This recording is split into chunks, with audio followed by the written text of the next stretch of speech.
Okay, so the engine we're working on today is a 2.9 liter Ford V6. The problem we have with this one is that cylinder 3 here is completely dead.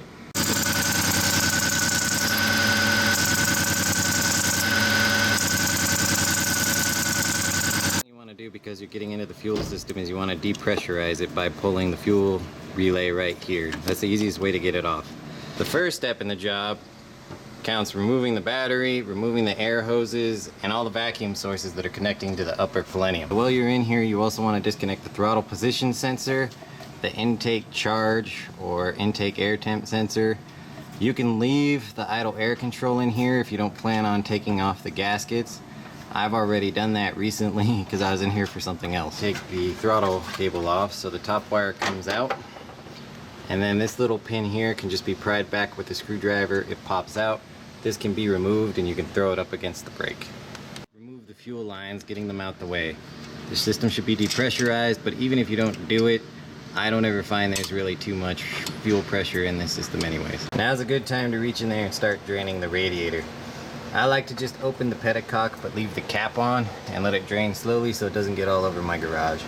Because we're taking the head, we have to remove all the 14 bolts that hold the alternator in. You need to remove the heat riser. There's a hose on it. You pull that off by the bracket, and then you have to pull these 11mm bolts. You'll need it deep. You want to soak, and I mean soak, these exhaust manifold bolts in some sort of penetrating oil. Because we're replacing the head, we mostly just kind of want to save the ones we have because they're expensive, hard to find, and 9 times out of 10 you gotta make something up. I yanked the plenum with 13mm bolts. There's 6 on each side. There's no torque instructions for this, but you want to just go in a circular pattern back and forth so you don't warp anything. Remove the coolant temp sensor and all the different connectors. You don't got to pull the sensor, just the connector. Now I like to mark all the plugs on one side so I know where they all go into. Okay, so we've removed the fuel system and the engine harness, pushed it up out of the way. I've also gone ahead and pulled the dizzy. That's a 13mm bolt back there. You got to get it by feel. There's a special tool for it, but 9 times out of 10 a shorty wrench is easier. Go ahead and finally pop these exhaust manifold bolts. Disconnect the upper radiator hose, the heater core hoses. Now we're going to pull the valve covers and then the lower intake manifold. I'm going to do it all as one big movement. Pull the rocker arm assemblies. You just take these 15mm bolts off. We've got the rocker assembly off. Now we remove the push rods. Now you want to keep the push rods in the same hole they came out of, because otherwise you'll have to replace the lifters because you'll mess them up. They also, if you're going to replace push rods, you have to take the rocker arm. All 3 pieces wear at the same time. Now we're going to pop the head. That's a 55 Torx bit. It's a special bit. Now I've heard tell that some people have real trouble getting this last one, and they have to pop it first.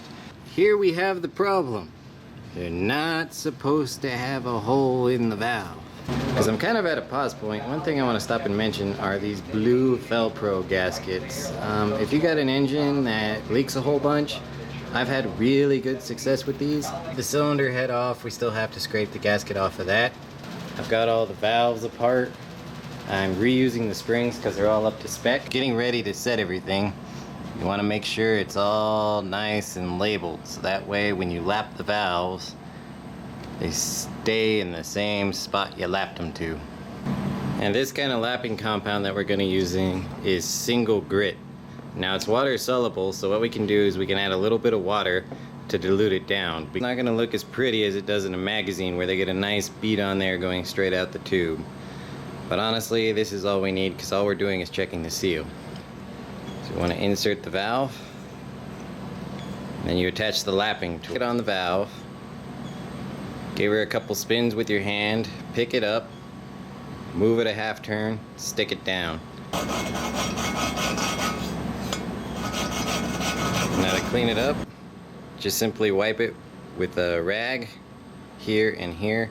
What you want to see, and it's kind of hard to catch, even though my camera is a bit high definition, it's not super duty. There's a small band here, And we don't want it to come all the way to this outside edge, and we don't want it to go all the way to the inside edge. We're gonna wash this head thoroughly just to make sure all the grind and all the casting junk from the factory is washed out. Press on all your valve seals.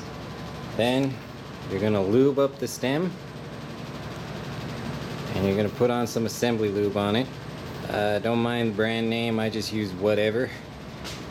Next, we have a spring that we've recompressed, and what you do to put them on is you push the spring over and then you lock in these keys on the groove on the valve.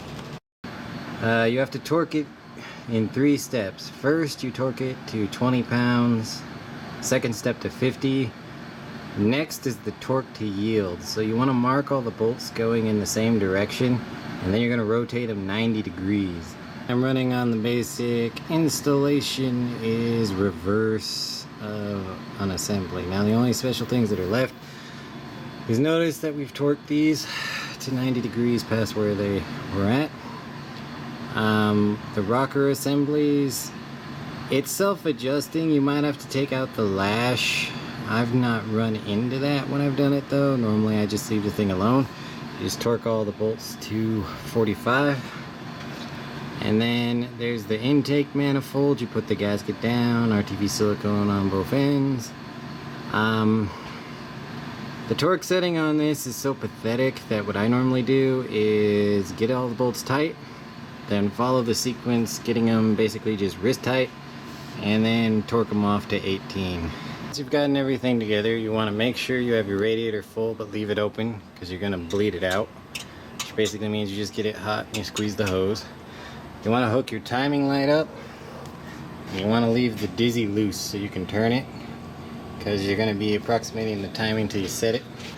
One note, this aftermarket head I bought, everything worked except for the alternator mounting brackets.